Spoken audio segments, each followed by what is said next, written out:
पौधों को पानी कब से नहीं दिया। अगली सुबह उसने नाश्ते की टेबल पर सालार से पूछा। पौधों को? वो चौंका। पता नहीं, शायद काफी दिन हो गए, वो बुड़बुड़ाया था। सारे पौधे सूख रहे थे। वो उसका चेहरा देखते हुए हैरान हुई थी। वो जिम से आने के बाद रोज सुबह पौधों को पानी दिया करता था। उससे पहले कभी इमामा ने उसे अपनी रूटीन भूलते नहीं देखा था। वो स्लाइस खाते खाते यकदम उठकर टेरेस का दरवाजा खोलकर बाहर निकल गया। चंद मिनटों के बाद वो कुछ परेशान सा वापस आया था। हाँ, मुझे ख्याल ही नहीं रहा। उस सुबह वो पौधों को पानी देकर आई थी। तुम्हारी गाड़ी फिलहाल मैं इस्तेमाल कर रहा हूं, 2-4 दिन में मेरी गाड़ी आ जाएगी तो तुम्हारी छोड़ दूंगा, उसने दोबारा बैठते हुए इमामा से कहा। तुम्हारी गाड़ी कहाँ है? वर्कशॉप में है, लग गई थी, उसने आम से लहजे में उसे कहा। वो चौंक गई। कैसे लग गई? पता नहीं कैसे लग गई, मैंने किसी गाड़ी के पीछे मार दी थी। वो कुछ माजरत ख्वाहाना अंदाज में उसे बता रहा था। वो उसका चेहरा देखती रही। वो स्लाइस पर मक्खन लगा रहा था। वो एक्सपर्ट ड्राइवर था और ये नामुमकिन था कि वो किसी गाड़ी को पीछे से टक्कर मार दे। घर में आने वाली दरारें मर्द और औरत पर मुख्तलिफ तरीके से असरअंदाज होती हैं। औरत की परेशानी आंसू बहाने, खाना छोड़ देने और बीमार हो जाने तक होती है। मर्द इनमें से कुछ भी नहीं करता। उसका हर रद्द अमल उसके आसपास की दुनिया पर असरअंदाज होता है, मगर वो एक रिश्ता दोनों के वजूद पर अपना अक्स छोड़ता है। मजबूत हो तब भी, कमजोर हो तब भी, टूट रहा हो तब भी, दोनों अपनी मर्जी से इस रिश्ते से निकलना चाह रहे हों तब भी। इमामा ने उसके चेहरे से नजरें हटा ली। उस रात वो डॉक्टर साहब के घर इस वाक़े के बाद पहली बार उनके लेक्चर के लिए गया था। इमामा हमेशा की तरह आज भी उसके साथ थी। वो आमतौर पर लेक्चर वाले दिन वहां आते हुए इमामा को साथ लेकर आया करता था या सईदा अम्मा की तरफ छोड़ देता था, जिनका घर वहां से 10-15 मिनट के फासले पर था। जितनी देर वो लेक्चर सुनता, इमामा सईदा अम्मा या आंटी के पास बैठी रहती, फिर वो वहां से खाना खाकर आ जाते थे। डॉक्टर साहब ने आज भी सालार का इस्तकबाल किसी गर्मजोशी के बगैर सिर्फ हाथ मिलाकर किया था। लेक्चर के बाद डिनर पर भी उन्होंने सालार के लिए वो पुरानी तवज्जो नहीं दिखाई। डिनर पर फुरकान भी था और डॉक्टर साहब फुरकान से गुफ्तगू में मसरूफ रहे। सालार से होने वाली थोड़ी सी बातचीत आंटी ने की। सालार से ज्यादा उस रात उस रवैये को इमामा ने महसूस किया था। उसने डॉक्टर सिब्ते अली की किसी के लिए ऐसी खफगी पहली बार देखी थी। वो खफगी उसकी वजह से और उसके लिए थी। इसके बावजूद इमामा को उनका रवैया या सालार को नजरअंदाज करना बुरी तरह चुभा था। वापस आते हुए वो परेशान थी। अब्बू, आप सालार से अच्छी तरह बात क्यों नहीं करते? इमामा अगले दिन दोपहर को डॉक्टर सिब्ते अली के ऑफिस से आने के बाद उनके घर आई थी। कैसे बात करनी चाहिए? वो बेहद संजीदा थे, जैसे आप पहले किया करते थे। पहले सालार ने ये सब कुछ नहीं किया था। उसके बारे में मुझे बड़ी खुशगुमानियां थी। वो मध्यम आवाज में बोले, अब्बू, वो बुरा नहीं है, वो बहुत अच्छा है। मेरी गलती थी, वरना शायद बात इतनी न बढ़ती। वो बहुत इज्जत करता है मेरी, बहुत ख्याल रखता है, लेकिन अब ये सब होने के बाद वो बहुत परेशान है। वो सर झुकाए वजाहतें दे रही थी। आप जब उसे इस तरह इग्नोर करते हैं तो मुझे बहुत हद तक महसूस होती है। वो ये सलूक तो डिजर्व नहीं करता। फुरकान भाई के सामने कितनी बेइज्जती महसूस होती होगी उसे। वो बेहद रंजीदा थी। डॉक्टर सिब्ते अली बेसाख्ता हंस पड़े। इमामा ने नजरें उठाकर देखा। मैं जानता हूं सालार बुरा आदमी नहीं है, वो परेशान और नादिम है। मैं ये भी जानता हूं कि कसूर उसका ज्यादा नहीं है और मेरा उसके साथ रवैया आपको बुरा लगता होगा। वो हैरानी से डॉक्टर सिब्ते अली का चेहरा देखने लगी। बेटा, मैं आपको इसी बात का एहसास दिलाना चाहता था, मर्द जब वो गुस्से में घर छोड़कर जाता है तो वो जैसे जाता है वैसे ही आ जाता है।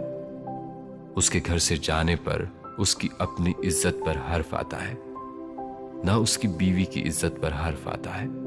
लेकिन औरत जब वो गुस्से में घर से निकलती है तो अपनी और मर्द दोनों की इज्जत लेकर बाहर आ जाती है।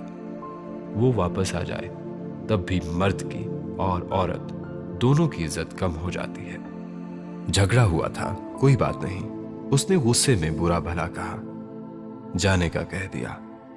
आप घर के किसी दूसरे कमरे में चली जाती, वो हाथ पकड़कर तो नहीं निकाल रहा था। सुबह होती उसका गुस्सा ठंडा हो जाता, एक आध दिन में बात खत्म हो जाती, इतना बड़ा मसाला न बनता। वो रसानियत से उसे समझा रहे थे। मर्द के दिल में उस औरत की इज्जत कभी नहीं होती जिसे छोटी छोटी बातों पर घर की दहलीज पार करने की आदत हो। और ये दूसरी बार हुआ है। उसने चौंक कर डॉक्टर साहब को देखा, वो मुस्कुरा रहे थे। याद है, शादी के दूसरे दिन भी आप नाराज होकर सैयदा अम्मा के पास रह गई थी। इमामा ने नादिम होकर सर झुका लिया। उसे ये वाकया याद नहीं रहा था। मर्द के साथ अना का मुकाबला करने वाली औरत बेवकूफ होती है, वो उसे अपना दुश्मन बना देती है। अकड़पन और जिद करके मर्द से बात मनवाई जा सकती है, उसके दिल में अपनी मोहब्बत और इज्जत नहीं बढ़ाई जा सकती। अल्लाह ने आपको बहुत मोहब्बत करने वाला और बहुत सी खूबियों वाला शौहर दिया है। उसने आपकी ऐबजोई नहीं की, बल्कि माजरत करके आपको साथ ले गया। बहुत कम मर्दों में यह सिफ़त होती है। तो अगर कभी कोई कोताही हो जाए उससे या कोई गिला हो तो उसकी मेहरबानियां याद कर लिया करें। वो सर झुकाए खामोशी से उनकी बातें सुनती रही। अगर मैं ये सब बातें उस वक्त आपको समझाता जब आप यहां आई थी तो आप मेरी बात कभी ना मानती। आपको लगता आपके अपने वालिदैन होते तो वो इस सिचुएशन में आपको समझाते नहीं, सिर्फ सपोर्ट करते। इसलिए ये बातें तब नहीं समझाई मैंने। वो ठीक कह रहे थे। वो उसे इस वक्त ये सब कुछ कहते तो वो बुरी तरह दिल बर्दाश्ता होती। उसने कुछ कहे बगैर वो पेपर्स निकाल कर उन्हें दिए जो सालार ने उसे दिए थे। ये सालार ने दिए हैं मुझे, लेकिन मुझे जरूरत नहीं है इनकी, आप उसे बता दें। डॉक्टर सिब्ते अली बेहद गहरी मुस्कुराहट के साथ वो पेपर्स पढ़ते रहे, फिर हंस पड़े। उसने ये बहुत मुनासिब और हिकमत वाला काम किया है। अपने पास आने वाले अक्सर मर्दों को मैं इन मामलात के हवाले से इसी तरह के तस्फिये का कहता हूं, और कई मर्दों ने किया भी है। सालार के जहन में भी वही चीज है, लेकिन उसने आपके लिए कुछ ज्यादा कर दिया है। वो पेपर्स पर नजर डालते हुए मुस्कुरा रहे थे। लेकिन मैं वो कुछ कहना चाहती थी जब डॉक्टर साहब ने उसकी बात काट दी। आप भी उसका कुछ ज्यादा ख्याल रखा करें। वो उसे पेपर्स लौटा रहे थे, ये जैसे गुफ्तगू खत्म करने का इशारा था। उस दिन वो पूरा रास्ता डॉक्टर साहब की बातों के बारे में सोचती रही। उन्होंने उसे कभी नसीहतें नहीं की थी। ये पहला मौका था कि इस तरह की बातें की थी। कोई ना कोई गलती उन्होंने उसकी भी महसूस की थी कि इस तरह उसे समझाने लगे थे। वो खाना पकाते हुए भी उनकी बातों के बारे में सोचती रही। तुम डॉक्टर साहब के पास गई थी? सालार ने शाम को घर आते ही उससे सवाल किया। हाँ, तुम्हें कैसे पता चला? वो खाने के बर्तन टेबल पर लगा रही थी। उन्होंने मुझे फोन किया था। वो गर्दन से टाई निकालते हुए बोला। ओह, कुछ कहा उन्होंने तुमसे? उसने सालार का चेहरा गौर से देखते हुए पूछा। नहीं, बस वैसे ही कुछ देर बातें करते रहे। इमामा को महसूस हुआ वो उससे कुछ कहना चाहता था। हमेशा की तरह कपड़े तब्दील करने के लिए बेडरूम में जाने की बजाय टाई निकालकर बेमकसद किचन काउंटर के साथ टेक लगाए खड़ा डिश में पड़ा सलाद खाने लगा। आज क्या है खाने में? शादी के इतने महीनों में आज पहली दफा उसने ये सवाल किया था। इमामा ने उसे बताया, लेकिन वो हैरान हुई थी। और स्वीट डिश, ये सवाल पहले से भी ज्यादा अचंभे वाला था। वो मीठे का शौकीन नहीं था। कल चाइनीज बनाना। वो एक बार फिर उसका चेहरा देखकर हैरान रह गई। वो खाने के मामले में फरमाइशें करने का कहां आदी था। कल भी चाइनीज था।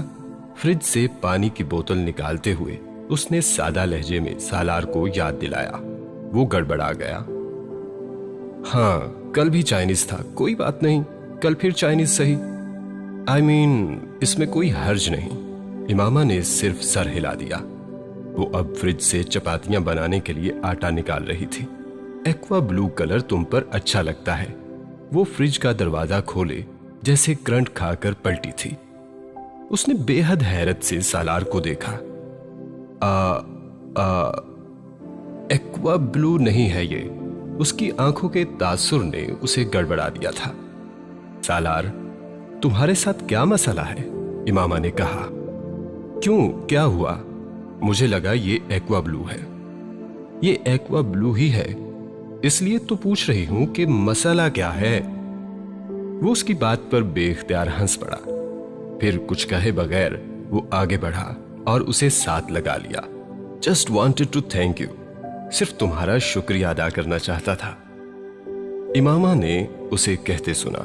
वो जानती थी कि वो किस चीज के लिए शुक्रिया अदा कर रहा था। And I am ready, really sorry, I meant it. और I am really sorry, I mean it. वो अब दोबारा माजरत कर रहा था। आई नो, उसने मध्यम आवाज में कहा। I love you. इमामा का दिल भर आया। उनकी शादीशुदा जिंदगी में सिर्फ पिछले 10 दिन ऐसे थे जिसमें उसने एक बार भी सालार से ये जुमला नहीं सुना था। पहले डॉक्टर सिफ्ती अली के घर पर होने की वजह से दोनों के दरमियान राबिता नहीं था, और बाद में शायद सालार उससे ये कहने की हिम्मत नहीं कर पा रहा था। वो अगर उससे फोन पर ये नहीं कह पाता था तो फिर SMS पर कुछ ना कुछ लिख कर भेजता रहता था। Dear, honey, darling, sweetheart, women, wife, better half, missing, waiting, best, you, yours, mine, beauty, friend, partner, Mrs, thinking, hoping। वो एक लफ्जी SMS शुरू में उसे बुरी तरह झुंझला देते थे। मुझे क्या पता तुम क्या चाहते हो, पूरा जुमला क्यों नहीं लिख सकते तुम? यकीनन कोई क्लाइंट होता होगा तुम्हारे पास और तुम वक्त बचाने के लिए ऐसे मैसेजेस भेजते हो। अगर क्लाइंट के सामने बैठकर मिसिंग लिख सकता हूं तो मिसिंग यू भी लिख सकता हूं, उसने कहा। तो फिर क्यों नहीं लिखते? इस तरह तुम मेरे SMS को कुछ ज्यादा ध्यान से पढ़ती होगी। उसने लॉजिक दी। उसने दिल में एतराफ किया कि वो ठीक कह रहा था। वो कुछ देर इस एक लफ्ज के बारे में जरूर सोचती थी। सिर्फ एक जुमला था जो वो हमेशा पूरा लिखता था, आई लव यू। खाली लव क्यों नहीं लिखते थे तुम? ये क्यों पूरा लिखते हो? इमामा ने नोटिस किया था। बताऊंगा तुम्हें कभी। सालार ने उसे टाला था। वो उसे बता नहीं सका कि वो लव के लफ्ज पर खाइफ था। उसके जहन में अगर इमामा उभरती थी तो इमामा के जहन में कौन उभरता होगा? और अब वो वन वर्ड रिडल्स गायब हो गई थी तो उसे उनकी कदरों कीमत का एहसास हुआ था। लाशौरी तौर पर वो उससे इस सताइश और इजहार मोहब्बत की तवक्को रखने लगी थी, और जब वो सब कुछ गायब हुआ तो वो फनी और सिली बातें उसके लिए बहुत संजीदा इशू हो गई थीं। वो उससे अलग हो गया था।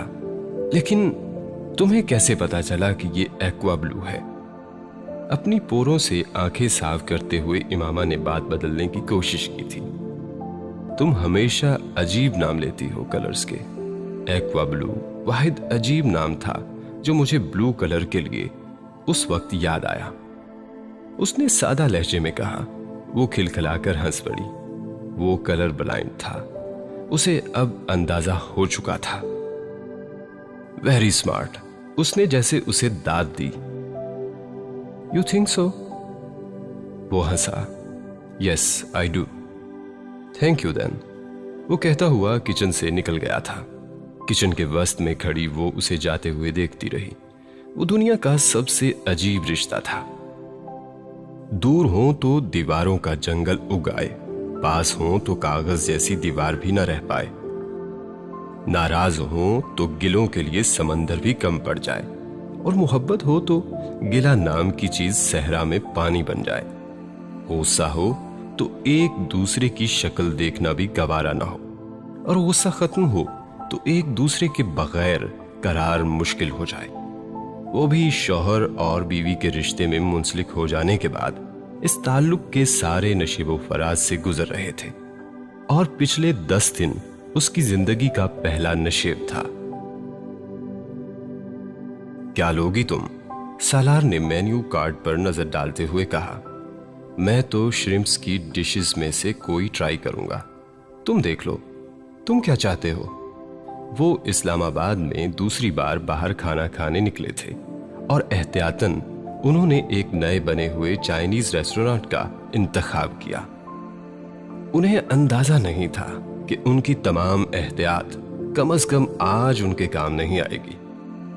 15 मिनट बाद खाना सर्व हो गया और वो खाना खाने लगे थे। खाना खाने के दौरान वेटर ने एक चिट लाकर सालार को दी। उसने कुछ हैरानी से इस चिट पर नजर डालते हुए उस पर लिखी तहरीर पढ़ी। आप ये जगह फौरन छोड़ दें। सालार ने कुछ हैरानी से सर उठाकर वेटर को देखा। उसे कुछ समझ में नहीं आया। ये क्या है? उसने वेटर से पूछा। इससे पहले कि वो जवाब देता, एक करंट जैसे उसे छूकर गुजरा था। वो जान गया था कि वो क्या था। बेहद बर्क रफ्तार से चंद करेंसी नोट वॉलेट से निकालकर टेबल पर रखते हुए उसने वेटर को बिल क्लियर करने का कहा। इमामा हैरानी से उसकी शक्ल देखने लगी। खाना छोड़ दो, हमें जाना है, उसने खड़े होते हुए कहा। लेकिन क्यों? वो कुछ ना समझी थी, क्योंकि उन्हें खाना शुरू किए अभी चंद मिनट ही हुए थे। इमामा, ये तुम्हें बाहर जाकर बताता हूं, बैग ले लो अपना। वो कुर्सी धकेलता हुआ पलटा और फिर साकत हो गया। उन्हें निकलने में देर हो गई थी। उसने कुछ फासले पर हाशिम मुबीन के साथ वसीम और इमामा के बड़े भाई को देखा, और वो उन्हीं की तरफ आ रहे थे। वो बर्क रफ्तारी से इमामा को कुर्सी की तरफ लाया। इमामा टेबल के नीचे अपने कदमों के करीब रखा हुआ अपना बैग उठा रही थी। उसने अभी उन्हें आते नहीं देखा था। सालार के अपने करीब आने पर बैग उठाते हुए वो उठ खड़ी हुई थी, और खड़ा होने पर उसने भी अपनी फैमिली के अफराद को अपनी तरफ आते देख लिया। एक लम्हा में उसका खून खुश्क हो गया। सालार ने कुछ कहने की बजाय उसे अपनी ओट में किया था। उनकी टेबल खिड़की के पास थी, और इमामा के अकब में अब खिड़कियां थीं। सामने से हटो, हाशिम मुबीन ने पास आते ही बुलंद आवाज में उससे कहा था। आसपास टेबल्स पर बैठे लोग यकदम उनकी तरफ मतवज्जो हुए। ना सिर्फ कस्टमर्स बल्कि दूसरी टेबल्स पर सर्व करने वाले वेटर्स भी। आखिरी चीज जो सालार वहां तवक्को कर सकता था वो एक पब्लिक प्लेस पर ऐसा ही सीन था। आप हमारे साथ घर चलें, वहां बैठकर बात कर लेते हैं, सालार ने बेहद तहम्मुल के साथ हाशिम से कहा था। उसने जवाबन एक गाली देते हुए उसे गिरबान से पकड़ा और खींचकर एक तरफ हटाने की कोशिश की। वसीम और अजीम से इमामा को वहां से ले जाने के लिए कहा। हाशिम के बरअक्स वसीम और अजीम दोनों कुछ मुतामिल थे। वो जानते थे इस तरह जबरदस्ती इस रेस्टोरेंट से किसी को हाल से बाहर नहीं ले जा सकते, क्योंकि सिक्योरिटी का सामना किए बगैर इमामा को बाहिफाजत वहां से ले जाना मुश्किल था। वो सालार के अक्ब में उसकी शर्ट पकड़े थर थर कांपती हुई तकरीबन उससे चिपकी हुई थी। जब हाशिम ने सालार का गिरबान पकड़ते हुए उसे खींचा, सालार ने अपना दिफा करते हुए अपना गिरबान छुड़ाते हुए हाशिम मुबीन को जरा सा पीछे धकेला। उनके लिए ये धक्का काफी साबित हुआ। वो पैर फिसलने पर बेइख्तियार नीचे गिरे। रिसेप्शन तब तक बाहर मौजूद सिक्योरिटी को इन्फॉर्म कर चुका था। हाल में दूसरी मेजों पर बैठे हुए लोग कुछ तशवीशी अंदाज में ये सब देख रहे थे जब मेजों पर सर्व करते हुए वेटर्स बेहद बर्क रफ्तारी से उनकी तरफ बढ़ने लगे। इस धक्के ने अजीम को भी यकदम मुश्तइल कर दिया। वो भी बुलंद आवाज में उसे गालियां देते हुए जोश में आगे आया और उसने सालार के जबड़े पर घोंसा दे मारा। चंद लम्हों के लिए सालार की आंखों के सामने वाकई अंधेरा छा गया। वो उस घूंसे के लिए तैयार नहीं था। वो जरा सा एक तरफ झुका और अजीम उसके पीछे खड़ी इमामा तक जा पहुंचा। उसने कांपते हुए सालार के पीछे छुपने की कोशिश की, लेकिन अजीम ने उसे बाजू से पकड़कर घसीटते हुए ना सिर्फ सालार से अलग करने की कोशिश की, बल्कि उसके चेहरे पर एक जोरदार थप्पड़ भी रसीद किया।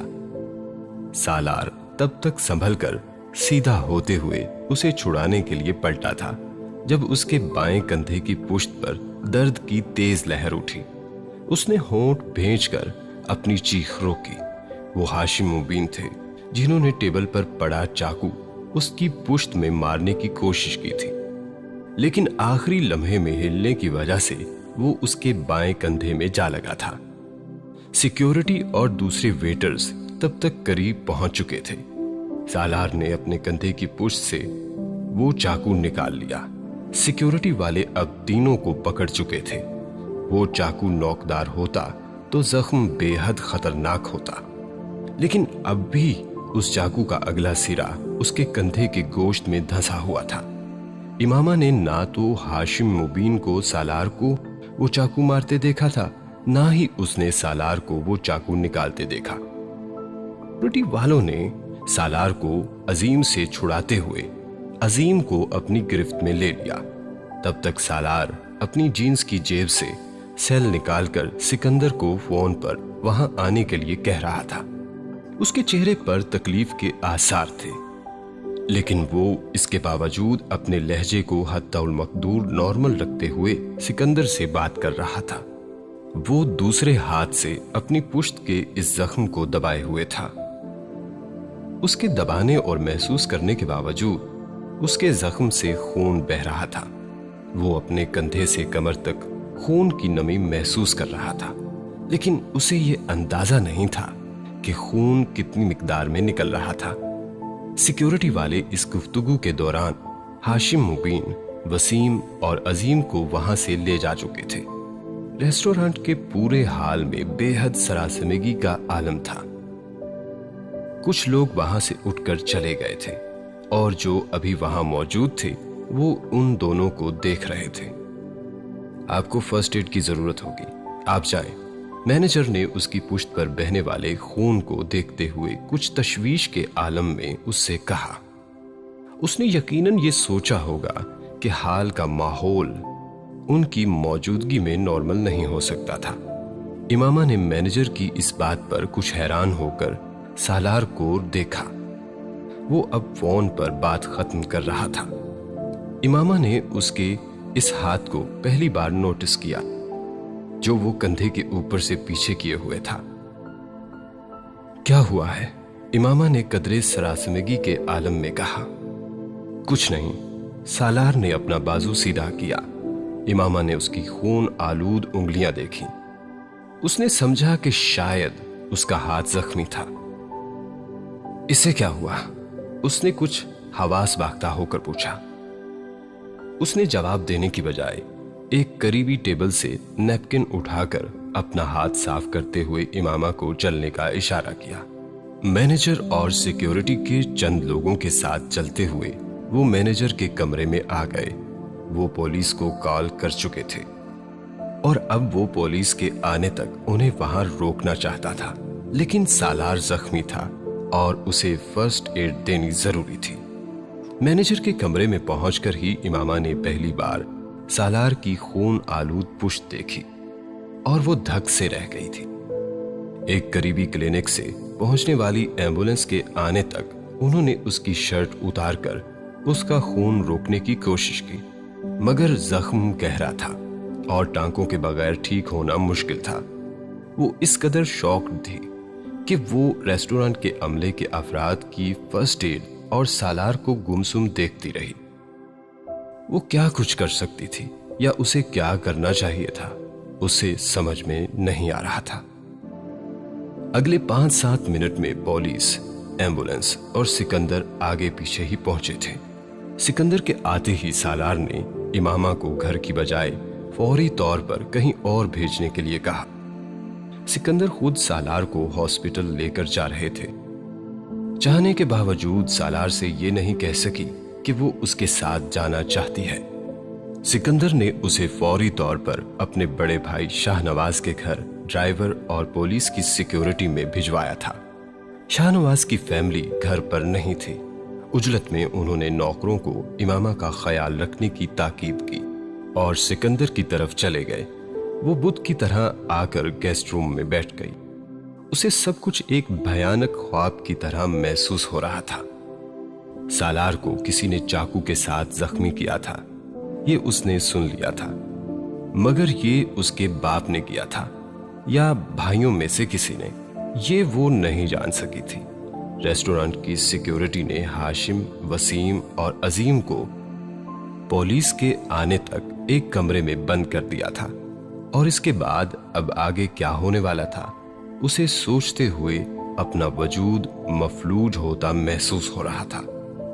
اسے بھی آئے ہوئے 5 منٹ ہی ہوئے تھے کہ سالار کی کال آئی۔ تم پہنچ گئی ہو؟ اس نے امامہ کی آواز سنتے ہی کہا۔ ہاں، تم کہاں ہو؟ ابھی کلینک پر ہوں، سالار نے اسے کہا۔ اور ابو؟ پاپا ساتھ ہیں میرے۔ سالار نے اس کے لفظوں پر غور نہیں کیا تھا۔ میں اپنے ابو کا پوچھ رہی ہوں، امامہ نے بے ساختہ کہا۔ وہ چند لمحے کچھ بول نہیں سکا۔ اسے نہ چاہتے ہوئے بھی اس وقت امامہ کی ہاشم کے بارے میں تشویش بری لگی۔ وہ تینوں پولیس کسٹڈی میں ہیں، یہاں سے فارغ ہو کر اب ہم وہیں جائیں گے۔ امامہ کا دل ڈوبا۔ باپ اور بھائیوں کے حوالات میں ہونے کے تصور نے چند لمحوں کے لیے اسے سالار کے زخمی ہونے کے بارے میں بالکل لاپرواہ کر دیا۔ سالار، پلیز انہیں معاف کر دو اور ریلیز کروا دو۔ سکندر اس وقت اس کے پاس تھے۔ وہ امامہ سے کچھ کہہ نہیں سکا، لیکن وہ خفا ہوا تھا۔ وہ اس سے زیادہ اپنی فیملی کے لیے پریشان تھی۔ وہ زخمی تھا، لیکن اس نے یہ تک پوچھنے کی زحمت نہیں کی کہ وہ اب کیسا ہے اور اس کی بینڈیج ہو گئی یا زخم گہرا تو نہیں تھا۔ میں تم سے بعد میں بات کروں گا، اس نے کچھ کہنے کی بجائے فون بند کر دیا تھا۔ کلینک میں اس کے چیک اپ اور بینڈیج میں 1 گھنٹہ لگ گیا۔ خوش قسمتی سے اس کی کسی رگ یا شریان کو نقصان نہیں پہنچا تھا۔ کلینک میں ہی سکندر کی فیملی کے افراد نے پہنچنا شروع کر دیا، اور سالار کو سکندر کے اشتعال سے اندازہ ہو گیا تھا کہ یہ معاملہ بہت سنجیدہ نوعیت اختیار کر گیا تھا۔ وہ خود بے حد ناراض ہونے کے باوجود اس معاملے کو ختم کرنے کا خواہش مند تھا، لیکن سکندر نہیں۔ شاہ نواز کی بیوی اور دونوں بہویں آدھے گھنٹے کے بعد گھر آئی تھیں، اور تب تک طیبہ بھی وہاں پہنچ گئی تھی۔ سکندر نے فی الحال اپنے گھر میں نہ رہنا بہتر سمجھا تھا۔ شاہ نواز کی بیوی اور بہوؤں نے اگرچہ امامہ سے اس ایشو پر زیادہ بات نہیں کی تھی، لیکن وہ لاؤنج میں طیبہ اور ان لوگوں کی بلند آواز میں ہونے والی باتیں سنتی رہیں۔ طیبہ بری طرح برہم تھی۔ وہ شاہ نواز کے گھر آنے کے باوجود امامہ کے پاس نہیں آئیں۔ وہ خود بھی اتنی ہمت نہیں کر سکی کہ باہر نکل کر ان کا سامنا کرتی۔ وہ بے حد غصے میں ہاشم مبین اور اس کے بھائیوں کو برا بھلا کہتی رہیں۔ وہ گیسٹ روم میں بیٹھی ہچکیوں سے روتے ہوئے یہ سب سنتی رہی۔ یہ طیبہ کے کڑوے کسیلے جملے یا خاندان کے سامنے ہونے والی سبکی نہیں تھی۔ یہ احساس تھا کہ ہاشم اور اس کے بھائی اس وقت حوالات میں بند تھے، اور نہ جانے ان کے ساتھ وہاں کیا سلوک ہو رہا تھا۔ وہ جانتی تھی کہ اس کی فیملی بے حد بارسوخ تھی، اور حوالات میں کوئی ان کے ساتھ عام مجرم کی طرح رویہ نہیں رکھ سکتا تھا، مگر وہ جانتی تھی اس کی فیملی کا حوالات میں رہنا ہی بے حد بے عزتی کا باعث ہے۔ اس نے دوبارہ سالار سے رابطہ کرنے کی کوشش کی تھی۔ اس نے پہلی بار اس کی کال نہیں لی اور دوسری بار اس کا سیل بند تھا۔ وہ اندازہ لگا سکتی تھی کہ اس نے اس کی کال سے بچنے کے لیے فون بند کیا ہوگا۔ یہ دوسری بار ہوا تھا کہ اس نے اپنا سیل فون اس کی وجہ سے آف کیا ہوا تھا۔ کیوں پرسو نہ کروں اس کیس کو، انہیں چھوڑ دوں تاکہ اگلی بار وہ تمہیں شوٹ کر دیں۔ اس نے ہسپتال سے پولیس اسٹیشن جاتے ہوئے گاڑی میں سکندر سے کہا تھا، میں بات بڑھانا نہیں چاہتا، بات بڑھ چکی ہے اور اس سب کی ابتدا بھی انہوں نے کی ہے۔ سکندر بے حد مشتعل تھے۔ پاپا، وہ امامہ کی فیملی ہے، اس نے بالآخر کہا۔ نہیں، وہ امامہ کی فیملی تھی۔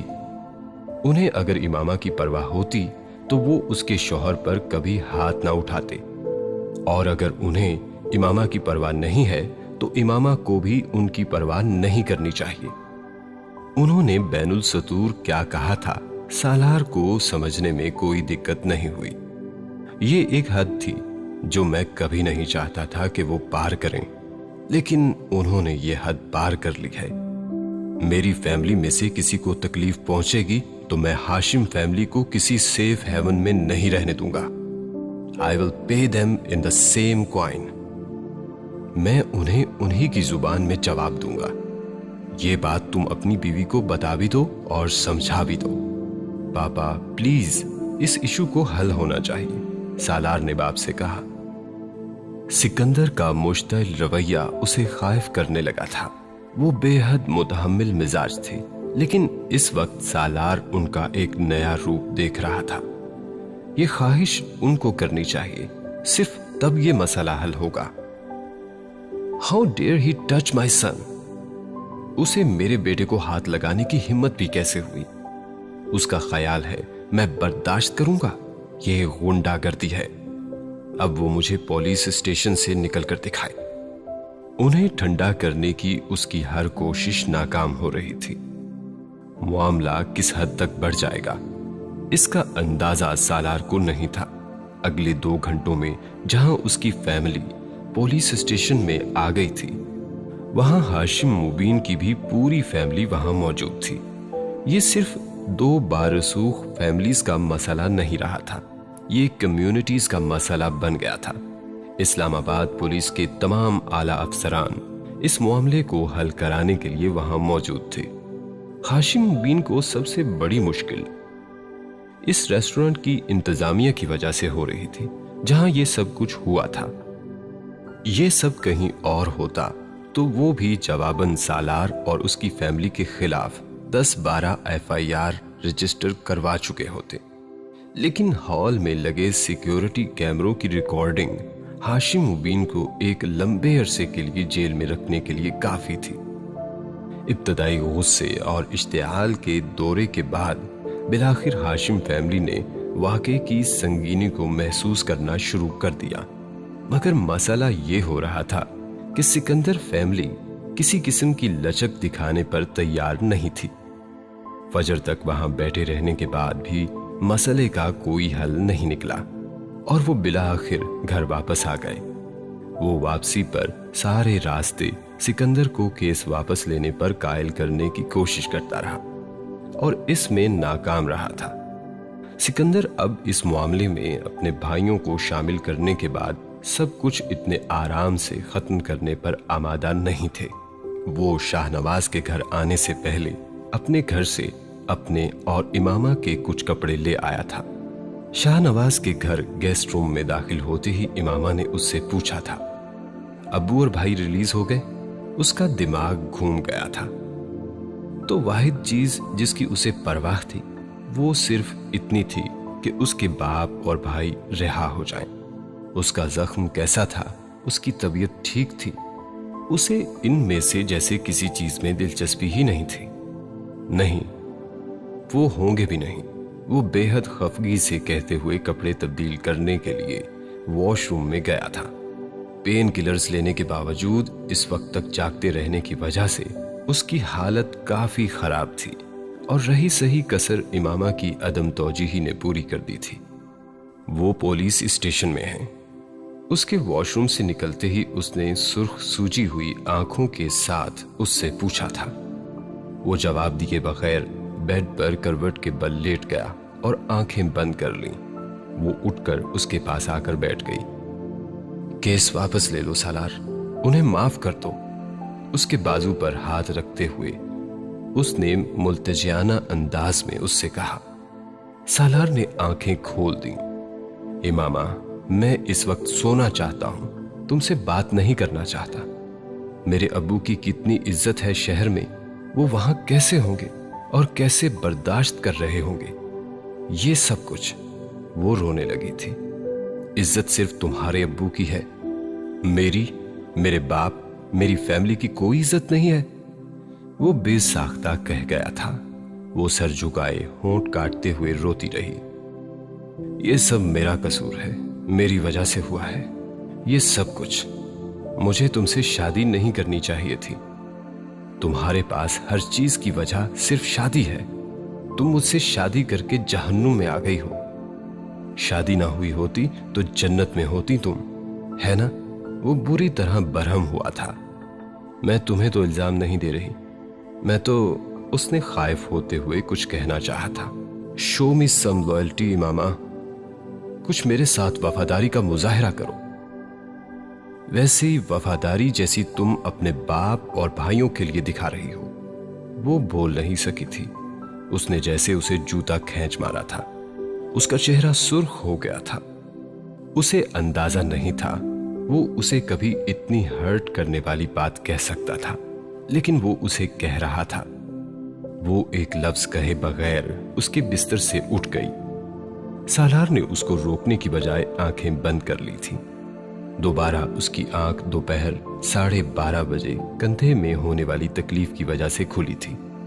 اسے ٹیمپریچر بھی ہو رہا تھا، کندھے کو حرکت دینا مشکل ہو رہا تھا، اور بستر سے اٹھتے ہی اس کی نظر امامہ پر پڑی تھی۔ وہ صوفے پر بیٹھی ہوئی تھی۔ وہ رکے بغیر اٹھ کر واش روم میں چلا گیا۔ نہا کر تیار ہونے کے بعد وہ باہر نکلا اور امامہ سے کوئی بات کیے بغیر وہ بیڈ روم سے چلا گیا۔ اسے اپنا آپ وہاں اجنبی لگنے لگا تھا۔ وہ واحد شخص تھا جو اس کی سپورٹ تھا، اور وہ بھی اس سے برگشتہ ہو رہا تھا۔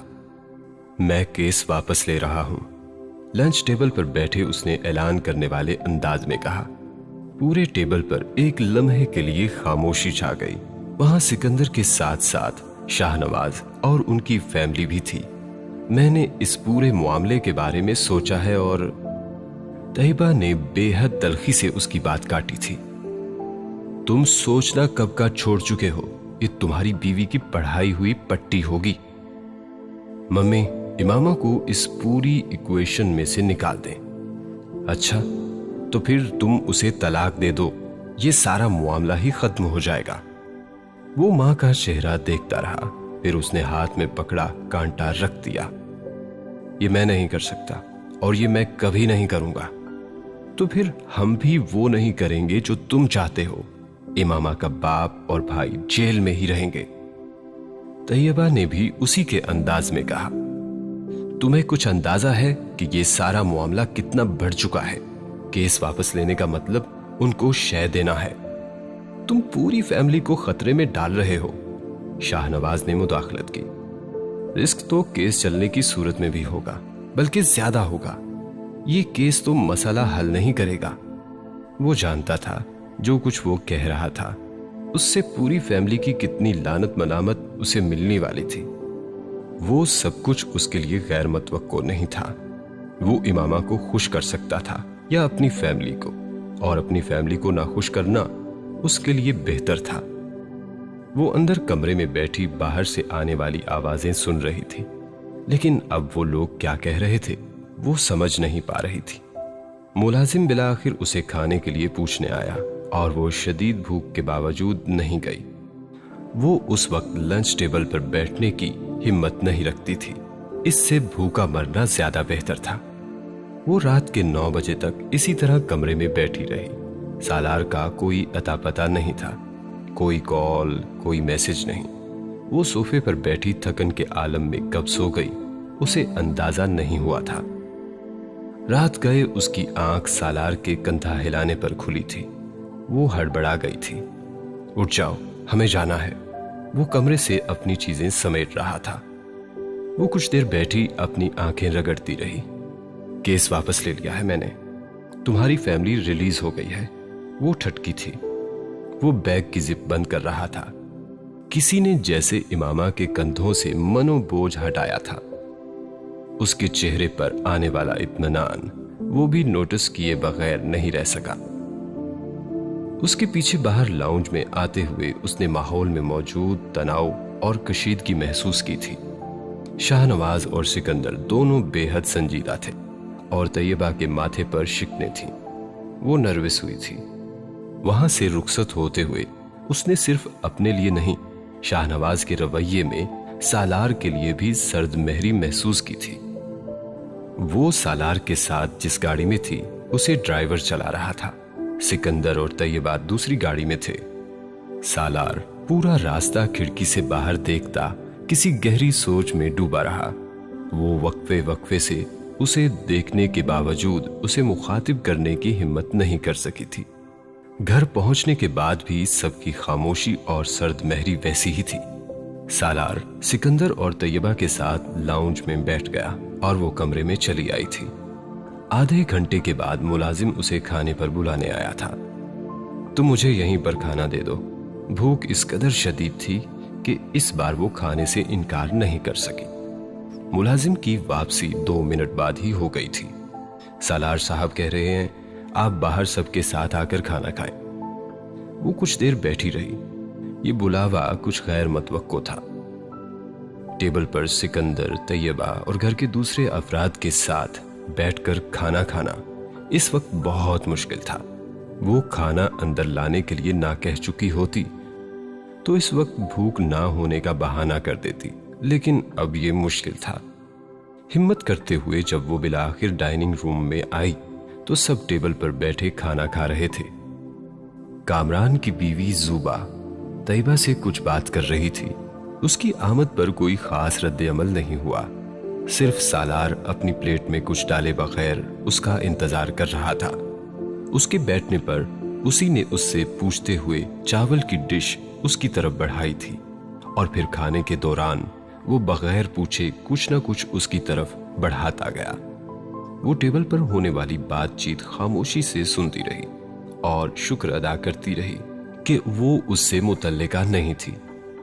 उसे ये अंदाजा नहीं था कि वो इशू अब इसलिए ज़ेरे बहस नहीं था क्योंकि वो पहले ही इस हवाले से इन सब की लानत मलामत समेट चुका था।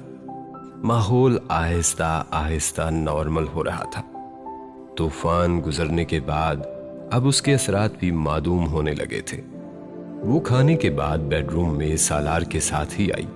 वो एक बार फिर बातचीत किए बगैर बेड पर सोने के लिए लेट गया। वो अंधेरे में कुछ देर बिस्तर पर बैठी रही। फिर उसने जैसे मुसालहत की पहली कोशिश की। सालार आंखें बंद किए उसकी समझ में नहीं आया कि वो उसका जवाब दे या ना दे। सालार बोलो, उसने बिलाखिर कहा। जख्म गहरा तो नहीं था। नरम आवाज से उसने पूछा, कौन सा वाला? ठंडे लहजे में किया हुआ सवाल उसे लाजवाब कर गया था। तुम्हें दर्द तो नहीं हो रहा? उसके कंधे पर हाथ रखते हुए उसने सवाल बदला था। अगर हो भी तो क्या फर्क पड़ता है? मेरा जख्म है, मेरा दर्द है। अब जवाब ने उसे लाजवाब किया था। बुखार हो रहा है तुम्हें क्या? उसका हाथ कंधे से हटकर पेशानी पर गया था। बात बदलने के लिए वो और क्या करती? उसका हाथ पेशानी से हटाते हुए सालार ने उसी हाथ से साइड टेबल पर लैंप ऑन किया। इमामा, तुम वो क्यों नहीं पूछती जो पूछना चाहती हो? उसकी आंखों में आंखें डाले उसने कहा। वो चंद लम्हे उसे कुछ बेबसी से देखती रही। फिर उसने जैसे हथियार डालते हुए कहा, अबू से क्या बात हुई तुम्हारी? वो बताऊं जो मैंने उनसे कहा या वो जो उन्होंने मुझसे? अंदाज अब भी तीखा था। उन्होंने क्या कहा तुमसे? उसने जवाब में हाशिम मुबीन की गालियों को बेहद ब्लंट अंदाज में इंग्लिश में ट्रांसलेट किया था। इमामा की आंखों में आंसू आ गए। मैं गालियों का नहीं पूछ रही, उन्होंने वैसे क्या कहा तुमसे? उसने कुछ खफगी और सुर्ख चेहरे के साथ उसकी बात काट दी थी। ओह सॉरी, उनकी गुफ्तगू में 70% गालियां थी। अगर मैं बहुत मुख्तसर भी करूं तो भी कितना एडिट कर सकता हूं। बहरहाल बाकी बातों में उन्होंने मुझे कहा कि मैं सूअर हूं, लेकिन कुत्ते जैसी मौत मरूंगा, और जो कुछ मैंने उनकी बेटी के साथ किया है वो मेरी बेटी और बहन के साथ हो। इसके लिए वो खसूसी तौर पर दुआ या बद्दुआ फरमाएंगे। तुम्हारे लिए भी उनके कुछ पैगाम हैं, लेकिन वो इस काबिल नहीं है कि मैं तुम्हें दूं। ये थी उनकी गुफ्तगू। वो नम आंखों के साथ गूंग बैठी उसका चेहरा देखती रही। वो अपसेट था, इसका अंदाजा लगाना आसान था, लेकिन वो कितना हर्ट हुआ था ये बताना मुश्किल था। उन्होंने तुमसे एक्सक्यूज नहीं की? भराई हुई आवाज में उसने पूछा था। की थी उन्होंने। उन्हें बड़ा अफसोस था कि उनके पास उस वक्त कोई पिस्टल क्यों नहीं था, या कोई अच्छा वाला चाकू, क्योंकि वो मुझे सही सलामत देखकर बेहद नाखुश थे। उसका लहजा तंजिया था। फिर तुमने केस क्यों खत्म किया? तुम्हारे लिए क्या? उसने दो टोक अंदाज में कहा। वो सर झुकाकर रोने लगी थी। मैं तुमसे और तुम्हारी फैमिली से कितनी शर्मिंदा हूं, मैं नहीं बता सकती तुम्हें। इससे तो अच्छा था कि वो मुझे मार देते। मैंने तुमसे कोई शिकायत की है? वो संजीदा था। नहीं, लेकिन तुम मुझसे ठीक से बात नहीं कर रहे। कोई भी नहीं कर रहा। मैं कल रात से ख्वार हो रहा हूं, परेशान था। मुझे तो तुम रहने दो। मुझे तुमसे इस हवाले से कोई शिकायत नहीं करनी है, लेकिन जहां तक मेरी फैमिली का ताल्लुक है तो थोड़ा बहुत तो रिएक्ट करेंगे। दैट्स नेचुरल, बट ये फितरी बात है। लेकिन 2-4 हफ्ते गुजरेंगे, सब ठीक हो जाएगा, उसने रसानियत से कहा था। इमामा ने भीगी हुई आंखों के साथ उसे देखा। वो उसे ही देख रहा था। मेरी कोई इज्जत नहीं करता। सालार ने उसकी बात काट दी। ये तुम कैसे कह सकती हो? किसी ने तुमसे कुछ कहा? पापा ने, मम्मी ने, या किसी और ने? किसी ने कुछ नहीं कहा, लेकिन सालार ने फिर उसकी बात काट दी। और कोई कुछ कहेगा भी नहीं तुमसे। जिस दिन कोई तुमसे कुछ कहेगा तुम तब कहना कि कोई तुम्हारी इज्जत नहीं करता। वो जरूरत से ज्यादा संजीदा था। मैं तुम्हें कभी अपने बाप के घर में भी लेकर ना आता अगर मुझे यह खदशा होता कि यहां तुम्हें इज्जत नहीं मिलेगी। तुमसे शादी जैसे भी हुई है, तुम मेरी बीवी हो, और हमारे सर्कल में कोई ऐसा नहीं है जिसे ये पता नहीं है। अब ये रोना धोना बंद करो, उसने कदरे झिड़कने वाले अंदाज में उससे कहा। 6:30 बजे की फ्लाइट है, सो जाओ अब। उसने आंखें बंद कर ली थी। वो उसका चेहरा देखने लगी। वो उसे बता नहीं सकती थी कि उसने 1.5 दिन में जान लिया था कि वो दुनिया में कितनी महफूज और गैर महफूज थी। उसके पांव के नीचे जमीन उसके वजूद की वजह से थी। उसके सर पे साया देने वाला आसमान भी उसी की वजह से था। उसका नाम उसके नाम से हट जाता तो दुनिया में कोई और उसके लिए खड़ा होने वाला नहीं था। जिंदगी में इससे कोई रिश्ता ना होने के बावजूद वो हमेशा उसकी मदद और सहारे के लिए मोहताज रही थी, और इस ताल्लुक के बाद ये मोहताजी बहुत बढ़ गई थी। कुछ भी कहे बगैर वो उसके सीने पर सर रख कर लेट गई थी, ये परवाह किए बगैर कि उसके सर रखने से उसके कंधे में तकलीफ हो सकती है। वो जानती थी वो उसे कभी नहीं हटाएगा, और सालार ने उसे नहीं हटाया था। बाजू उसके गिर्द हमायल करते हुए उसने दूसरे हाथ से लाइट ऑफ कर दी। मम्मी ठीक कहती हैं। उसके सीने पर सर रखे उसने सालार को बुड़बुड़ाते सुना। क्या? वो चौंकी थी। तुमने मुझ पर जादू किया हुआ है। वो हंस पड़ी। इस वाक़े के बाद अगले चंद हफ्ते वो लाहौर में भी कुछ मोहतात रहे, लेकिन फिर आहिस्ता आहिस्ता जैसे हर डर खौफ खत्म होने लगा। इमामा की फैमिली की तरफ से इस बार इस तरह की धमकियां भी नहीं मिली थी जैसे इमामा के घर से चले जाने पर सिकंदर की फैमिली को मिलती रही थी। फौरी इश्तियाल में आकर हाशिम और उनके बेटे उन पर हमला करने की गलती तो कर बैठे थे, लेकिन बहुत जल्द ही उन्हें ये एहसास हो गया था कि इमामा को जबरदस्ती वापस ले जाना अब उनके मसाइल को बढ़ा सकता था, कम नहीं कर सकता था। वो झूठ जो इमामा के हवाले से उन्होंने अपने हल्का अहबाब में बोल रखे थे, उनके खुल जाने का मतलब रुसवाई और जग हंसाई के अलावा कुछ न था।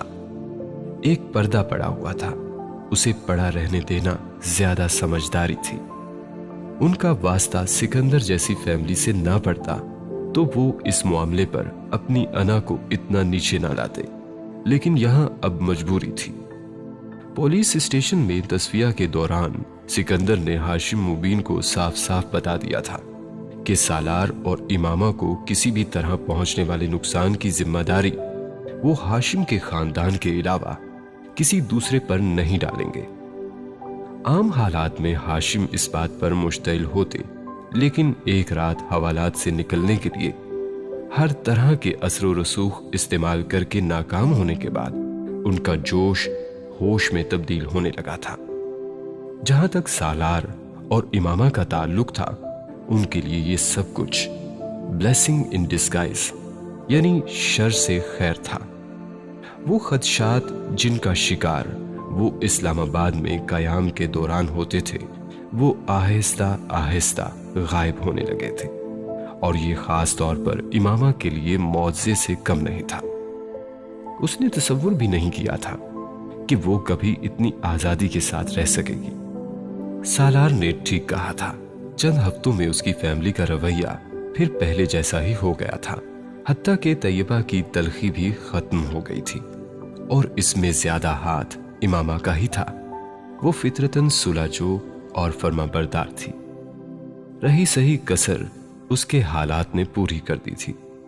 पीछे मैं का होता तो शायद कोई बात बुरी लगने पर वो भी इसी तरह मूड ऑफ करती, जिस तरह सिकंदर की दूसरी बहुएं कभी कभार करती थी। मगर पीछे बैगेज के सिवा कुछ नहीं था, और एहसान मंद होने के लिए इतना भी बहुत था कि वो उस शख्स की फैमिली थी जो उसे सर पर उठाए फिरता था।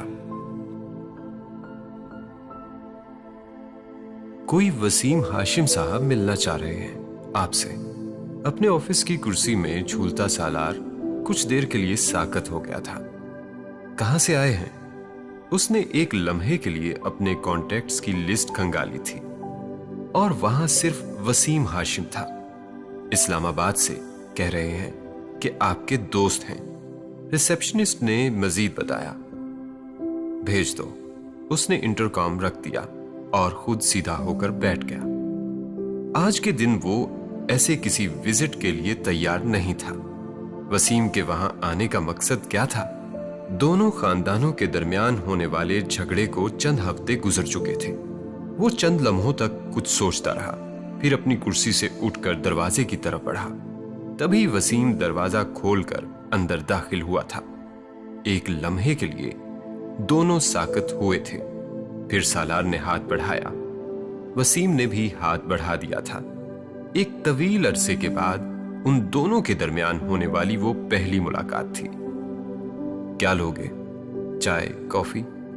सालार ने बैठते हुए कहा। कुछ नहीं, मैं सिर्फ चंद मिनट के लिए आया हूं, वसीम ने जवाबन कहा। वो दोनों किसी जमाने में बहुत गहरे दोस्त थे, लेकिन इस वक्त उनको अपने दरमियान मौजूद तकल्लुफ की दीवार को खत्म करना बहुत मुश्किल लग रहा था। सालार ने दोबारा कुछ पूछने की बजाय इंटरकॉम उठाकर चाय का ऑर्डर दे दिया। इमामा कैसी है? उसके रिसीवर रखते ही वसीम ने पूछा। शी इज फाइन, सालार ने नॉर्मल अंदाज में जवाब दिया। मैं उससे मिलना चाहता था। एड्रेस था मेरे पास तुम्हारे घर का, लेकिन मैंने सोचा पहले तुमसे पूछ लूं। वसीम ने बेहद जताने वाले अंदाज में उसे कहा। जाहिर है तुम्हें यह पता चल सकता है कि मैं कहां काम कर रहा हूं, तो होम एड्रेस जानना ज्यादा मुश्किल तो नहीं है। सालार ने बेहद मामूल के लहजे में उससे कहा। मैं मिलना चाहता हूं उससे, वसीम ने कहा। मुनासिब तो शायद ना लगे, लेकिन फिर भी पूछूंगा तुमसे। किस लिए? सालार ने जवाबन बड़े फ्रैंक अंदाज में कहा। कोई वजह नहीं है मेरे पास, वसीम ने जवाबन कहा। उस दिन रेस्टोरेंट में जो चिट वो तुमने भेजी थी, मैं जानता हूं, सालार ने उसकी बात काटी थी। वसीम एक लम्हे के लिए नहीं बोल सका। फिर उसने कहा, तुमने और इमामा ने जो कुछ किया वो बहुत गलत किया। वसीम चंद लम्हों की खामोशी के बाद बोलने लगा था। सालार ने उसकी गुफ्तगू में मुदाखलत नहीं की थी, लेकिन अब जो भी हुआ वो हो चुका था। मैं इमामा से मिलना चाहता हूं। तुम्हारी फैमिली को पता है? सालार ने पूछा। नहीं, उन्हें पता चलेगा तो वो मुझे भी घर से निकाल देंगे। सालार उसका चेहरा देखता रहा। वो उसका सच और झूठ नहीं जान सकता था। उसकी नीयत क्या थी वो ये अंदाजा नहीं कर सकता था, लेकिन वो और इमामा एक दूसरे के बहुत करीब थे। वो ये जरूर जानता था, शायद यही वजह थी कि उस रात वसीम ने उसे इमामा के साथ देखकर उसे बाप भाई के देखे जाने से पहले मुतनब्बे करने की कोशिश की थी। लेकिन सालार के लिए फिर भी ये मुश्किल था कि वो उसे इमामा से मिलने की इजाजत दे देता। इस मेल जोल का पता चलने पर इमामा की फैमिली के लिए उसे नुकसान पहुंचाना बहुत आसान हो जाता। वो अगर उसके अपार्टमेंट तक पहुंच सकते थे तो वहां से इमामा को कहीं और ले जाना भी मुश्किल नहीं था। वो यकीन करना चाहता था कि वसीम किसी गलत इरादे से उसके पास नहीं आया, लेकिन फिर भी वो रिस्क नहीं लेना चाहता था। वसीम, मैं नहीं समझता कि अब इसका कोई फायदा है, उसने बिलाखिर साफ अल्फाज में उससे कहा। इमामा मेरे साथ खुश है, अपनी जिंदगी में सेटल्ड है। मैं नहीं चाहता वो अपसेट हो या उसे कोई नुकसान पहुंचे। मैं ना तो उसको अपसेट करना चाहता हूं, ना ही नुकसान पहुंचाना चाहता हूं। मैं बस कभी कभार उससे मिलना चाहता हूं। वसीम ने उसकी बात काटते हुए कुछ बेताबी से कहा। मैं इस पर सोचूंगा वसीम, लेकिन ये बड़ा मुश्किल है। मैं नहीं चाहता कि तुम्हें इस्तेमाल करके कोई। वसीम ने उसकी बात काट दी। मैं भी नहीं चाहता कि उसको कोई नुकसान पहुंचे। ऐसी कोई ख्वाहिश होती तो इतने सालों में तुमसे पहले राब्ता करता। मैं जानता था वो तुमसे शादी करके घर से गई है। तुम इन्वॉल्व थे पूरे मामले में, लेकिन मैंने अपनी फैमिली को कभी ये नहीं बताया। सालार एक लम्हा के लिए ठटका, फिर उसने कहा, वो इतने अरसे से मेरे साथ नहीं थी। नहीं होगी, लेकिन वो तुमसे शादी करके गई थी, ये मैं जानता था। उसका लहजा हतमी था। सालार उसे देखकर रह गया। उसके दोस्तों का सर्कल तकरीबन एक ही था, और इसमें अगर किसी ने इमामा और उसकी शादी के हवाले से कुछ हकीकी इत्तलात वसीम को दे दी थी तो ये कोई इतनी हैरत अंगेज बात नहीं थी। मैं सोचूंगा वसीम, सालार ने बहस की बजाय फिर वही जुमला दोहराया। वसीम मायूस हुआ था। मैं 2 दिन के लिए हूं लाहौर में, और ये मेरा कार्ड है। मैं उससे वाकई मिलना चाहता हूं। वसीम ने मजीद कुछ कहे बगैर जेब से एक कार्ड निकालकर टेबल पर उसके सामने रख दिया। उस रात वो खिलाफे मामूल कुछ ज्यादा खामोश था। ये इमामा ने नोटिस किया था, लेकिन उसे वजह समझ नहीं आ रही थी। उसने हमेशा की तरह ऑफिस में काम के प्रेशर को जिम्मेदार गर्दाना था। वो खाने के बाद काम करने के लिए हमेशा की तरह स्टडी रूम में जाने की बजाय उसके पास लाउंज में सोफा पर आकर बैठ गया था। वो टीवी देख रही थी। दोनों के दरमियान मुस्कुराहटों का तबादला हुआ।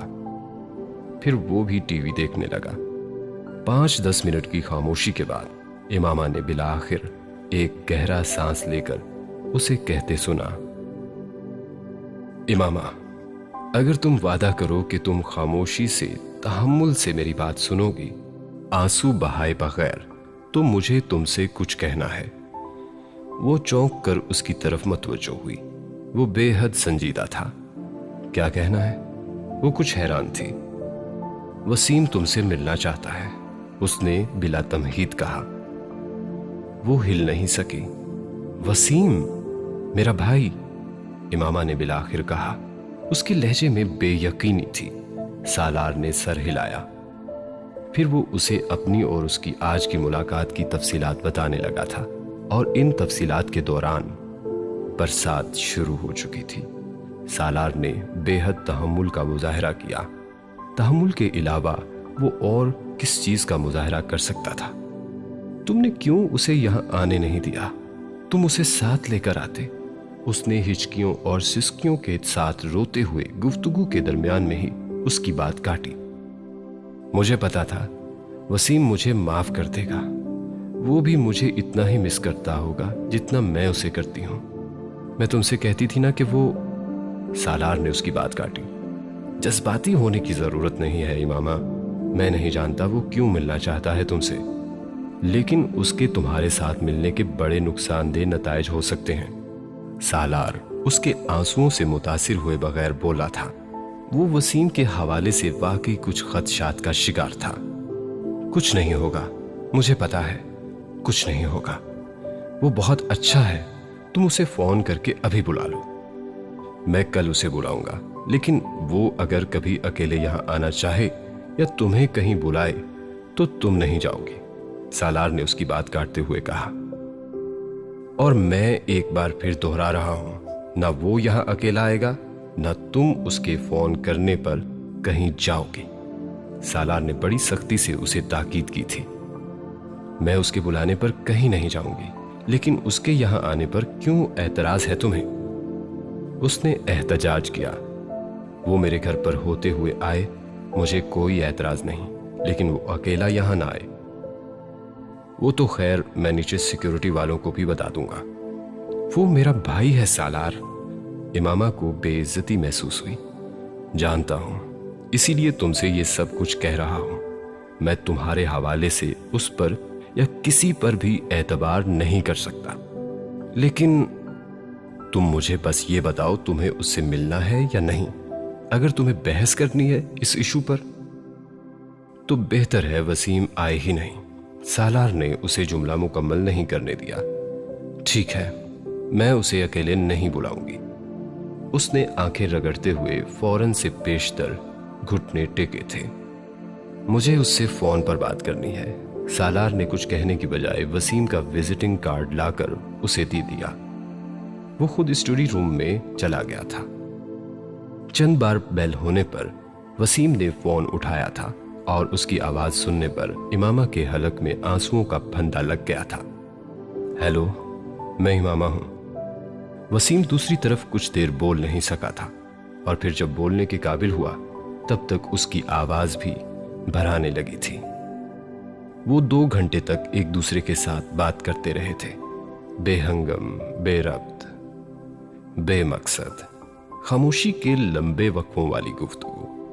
लेकिन इस गुफ्तगू में कोई गिले शिकवे नहीं हुए थे, कोई मलामत मुजम्मत नहीं हुई थी। वक्त अब इतना आगे गुजर चुका था कि ये सब कहना बेकार था। वसीम शादी कर चुका था और उसके 3 बच्चे थे। फैमिली में और भी बहुत से अफराद का इजाफा हो चुका था। वो बहते आंसुओं के साथ इजाफे की तफसीलात सुनती रही।